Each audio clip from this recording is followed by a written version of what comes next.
विधान परिषदेचे उपसभापती सचिन भाऊ अय्यर यांनी आज महालक्ष्मी धोबीघाट इथल्या सगळ्या कामांची पाहणी केलेली आहे। इथल्या परिसराचा ते आढावा घेत आहेत। पाहतो आपण कार्यकर्ते सुद्धा त्यांच्यासोबत मोठ्या संख्येमध्ये या ठिकाणी उपस्थित असल्याचं चित्र या ठिकाणी पाहायला मिळते आणि थेट सचिन भाऊ यांच्याकडे जाणार आहोत आणि त्यांच्याशी आपण बातचीत करणार आहोत।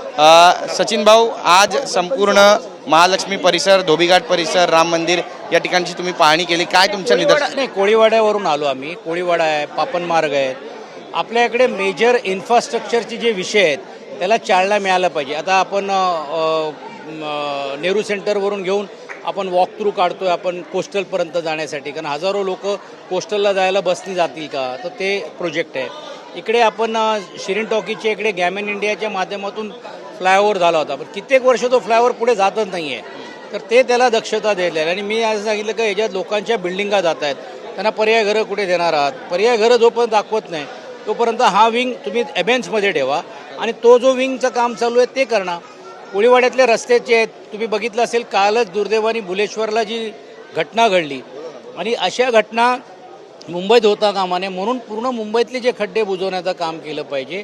आणि त्याचा एक भाग म्हणून वरळीमध्ये पण देखील आपण बघताय की असे काही खड्डे कोळीवाड्याला आहेत, इकडे जे पडलेले आहेत तेही तातडीने बुजवण्याचे आदेश देण्यासाठी आज इकडे सर्वांचा पाणी दौरा करण्याचं काम केलेलं आहे। ठाकरे यांनी पण काही दिवसांपूर्वी या ठिकाणी पाणी दौरा केला होता आणि त्यांनी दावा केला या ठिकाणी आम्ही विकास कामं करतोय। मग विकास कामं होत नाही तिथे वरळी आणि महालक्ष्मी परिसरामध्ये असं म्हणा? नाही, आता प्रत्येक जण आपापल्या पर्यायाने करतायत। ते दुसऱ्या रस्त्यावर गेले असतील जिकडे खड्डे नसतील, मी जिकडे खड्डे गेलोय त्या रस्त्यावर आलेलो आहेत, ते कुठच्याही रस्त्यावर असेल तरी देखील शेवटी वरळीकरांचा विकास हा होणं महत्त्वाचं आहे। ते त्यांच्या पर्यायाने करतायत, मी माझ्या पर्यायाने करतोय। नक्कीच आपण पाहतोय संपूर्ण महाराष्ट्रामध्ये मराठी अमराठी जो वाद आहे तो पेटल्याचं चित्र पाहायला मिळतो। आज कांदिवलीमध्ये तर रस्ता अडवला, एका अमराठी चालकानं मराठी चालकाला मारहाण सुद्धा केली, बराच वेळ रस्ता सुद्धा अडवला, पोलिसांना हस्तक्षेप करावा लागला आणि वाहतूक सुद्धा कोंडी झाली। कसं पाहता? कठोर कारवाई केली पाहिजे जे कोण दोषी असेल तर। आपण बघितलं असेल की राज्य सरकारने सुस्पष्ट भूमिका घेतल्यानंतर, मी तुम्हाला सांगतो का अनेक लिफ्टमॅन असतील, ते आहेत झारखंडचे, उत्तर प्रदेशचे, एवढे चांगले मराठी बोलतात, तरुण पोरं, ते कुठनं शिकलेत? ज्याला करायचं असेल तो बरोबर करतो। काही लोक अशी आडमोठीची भूमिका घेतात, हीच लोक मला सांगा, जर आम्ही तिकडे युपीला गेलो, झारखंडला गेलो, बिहारला गेलो आणि तिकडे जर त्या भाषेचा अनादर केला तर कोण ऐकतील का? हे अशा प्रकार होऊ नये, कायदा सुव्यवस्था कोणी बिघडवता काम करता कामा नये। शासनाने लगेच त्याच्यात दखल घेऊन कठोर कारवाई केली पाहिजे। दुसऱ्या बाजूला परवाच प्रकाश सुर्वेंच्या माध्यमातून 26 तारखेला अमराठी लोकांना मराठी शिकवण्याचा जो यशस्वी क्लास झालेला आहे आणि त्याचे सर्टिफिकेट वाटप करण्याचं आम्ही करतोय आणि हजारोची संख्या आहे। म्हणजे ज्याला गरज आहे, ज्याला करायचं आहे, पण काही लोक त्याचा जाणीवपूर्वक दिशाहीन करून घेऊन समाजामध्ये जे कटुता निर्माण करतायत ते दुर्दैवी आहे। नक्कीच, पण आपण पाहतोय संजय राऊत कुठेतरी आक्षेप घेताना पाहायला मिळत आहेत। ते उलट म्हणतायत की एकनाथ शिंदे रिक्षा चालवायचे, प्रताप सरनाईक अंडा बुर्जीची गाडी लावायचे, मग नाही ते म्हणतायत की मग चहावाल्याचा दबाव आहे का, रिक्षा चालकांवरती अन्याय का? नाही, म्हणजे काय त्यांना काय म्हणायचं, म्हणजे त्यांनी मराठी नाही आले तरी देखील चालेल अशी स्पष्ट भूमिका शिवसेनेच्या वतीने त्यांनी स्पष्ट करावी। लोक त्याच्याबद्दलचं उत्तर त्यांना जाब विचारतील।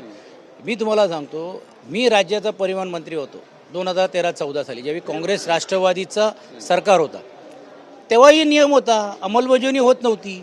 आता आज जर अंमलबजावणी प्रताप सरनाईक सारख्या एका चांगल्या व्यक्तीने करून, ते पण आवाहन करून आणि लोकांना शिक्षणाचा मार्ग दाखवून जर करत असतील तर मग त्याच्यात गैर काय? परंतु काय असते की तुझं केलं तर ते वाईट, मी केलं तेच चांगलं, असं भासवण्याचा प्रयत्न जर होत असेल तर हे दुर्दैवी आहे। नक्कीच, मातोश्री बाहेर सध्या 2 बॅनरची जोरदार चर्चा सुरू आहे। ठाकरेंच्या शिवसेनेकडून ईदच्या शुभेच्छा देणारे बॅनर लागलेत, तर आपल्या शिवसेनेकडून गणपतीला जे कोकणात जात आहेत त्यांना मोफत बस सेवेचे बॅनर लागलेत। ठाकरेंची जी शिवसेना आहे ती मूळ मुद्द्यावरून दूर जाते असं म्हणावं? आता त्याच्यातूनच तुम्हीच बोलले, त्यातून स्पष्ट होत आहेत, मुंबईमध्ये 700-800 लोकांना मोफत रीतीने बसची सेवा करण्याचं काम एकनाथ शिंदेजींच्या नेतृत्वाखाली आणि श्रीकांत शिंदेंच्या नेतृत्वाखाली आम्ही करतोय। आम्ही आमच्याच परिसरामध्ये 100-150 बसेस या दक्षिण मुंबईमध्ये आणि अशा वेगवेगळ्या भागामध्ये सोडतो, म्हणजे आम्ही सेवा देण्याचं काम करतोय, म्हणजे देण्याची भूमिका आहेत। आता लेणेवाल्यांनी काय करायचं त्यांचा विषय, परंतु एक गोष्ट लक्षात ठेवा की यावेळी चाकरमानी हा निवळ कोकणातला नाही, आता कोल्हापूरवासी पण गणपतीला सणाला जायला लागले, त्यांची सुविधा आणि त्यांची व्यवस्था आम्ही ज्या अर्थी करतोय। याचा अर्थ असा आहे की पारंपरिक हिंदू धर्माचे सणाला प्रोत्साहन देण्याची भूमिका आमची आहे. नक्कीच. पण आता आपण पाहतोय की गणेशोत्सव तोंडावर आलेला आहे. माझगावमध्ये जी मिरवणूक काल झाली त्यावरती अंडी फेकण्याचा जो प्रकार आहे हे चालू देणार नाही. पण एक लक्षात आपण सर्वांनी गेलं की हे करणारा कोणतरी एक व्यक्ती असतो.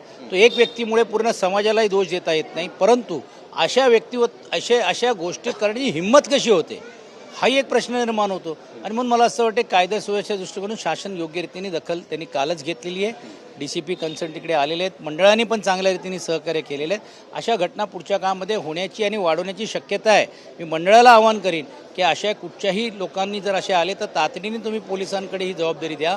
कायदा कृपया कोणी हातात घेऊ नका. कारण आपल्या सणाला एका प्रकारे गाळबोट लावण्याचा प्रयत्न काही लोक करत असतील तर त्यांनापासून लांब राहण्याचं काम केलं. अमरावतीमध्ये 3 शिशूंचा नाहक बळी गेलेला आहे आणि याबद्दल मुख्यमंत्र्यांनी सुद्धा ट्विट केलेलं आहे. पण आरोग्य खात्यावरती कुठेतरी गंभीर स्वरूपाचे आरोप करतायत विरोधक. मला अजून त्याच्यातली माहिती माहीत नाही आहे. पण जर अशी गंभीर गोष्ट असतील तर त्याला गांभीर्यरीतीने प्रकाश आंबेडकर सारखे आरोग्यमंत्री अत्यंत चांगलं काम करत आहेत. ते नक्कीच दखल घेतील. शेवटचा प्रश्न आहे, आपण पाहतोय मुंबईमध्ये गणेशोत्सव येत आहे. तुम्ही काय नागरिकांना आवाहन करू इच्छिता? मी नागरिकांना आवाहन करीन की कायदा सुव्यवस्था हातात न घेता चांगल्या रीतीने हिंदू धर्माची आणि विशेषतः लोकमान्य टिळकांनी ज्या संकल्पनेतून समाजाला एकत्रित आणण्यासाठी हा उत्सव साजरा करण्याचा निर्णय घेतला त्याच भावनेतून आणि विधायक दृष्टिकोनातून आणि त्यातून समाजाला संदेश देणारे उत्सव जोरात साजरा करा.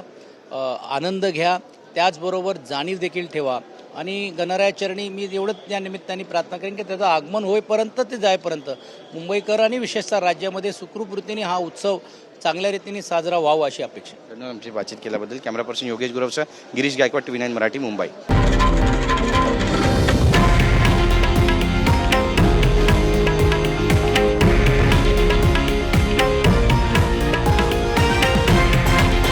हे आहे देशातील नंबर 1 न्यूज नेटवर्क आणि आपण पाहत आहात TV9 मराठी, एकमेव.